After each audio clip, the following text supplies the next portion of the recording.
Somebody wanted to kill him. The idea was in his mind when he opened his eyes to the darkness of a narrow space between two buildings. His eyes came to a focus on a rectangle of light on the wall of the building opposite, the light from a second-story window. He had fallen from that window.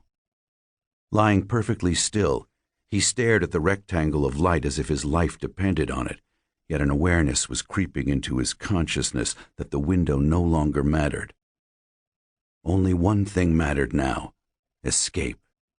He must get away, clear away, and as quickly as possible. There was throbbing in his skull, the dull, heavy beat that was driving everything else from his brain.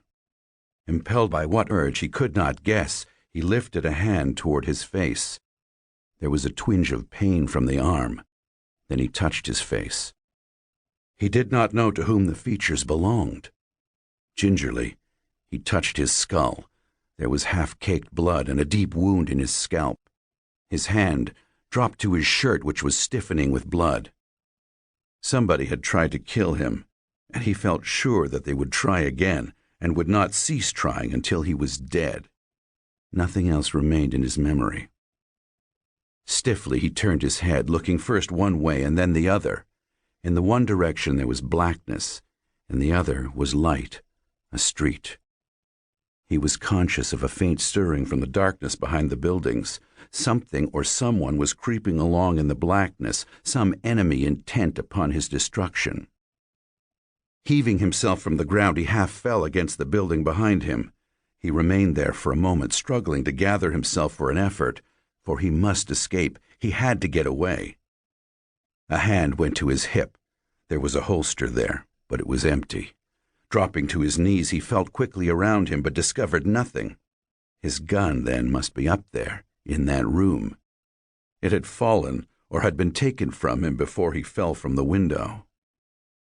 He started blindly toward the street. He could hear music from the building beside him, a murmur of voices, then muffled laughter. Staggering into the light, he paused and stared stupidly to left and right. The street was empty. Drunken with pain and shock, he started across the street and into the shadows of a space between the buildings diagonally across from the one he had left behind. He had no idea where he was going, only that he must get away. He must be free of the town. Beyond the buildings between which he walked there were scattered outhouses and corrals and a few lightless shacks, and then he was walking in grass, tall grass. Pausing, he glanced back.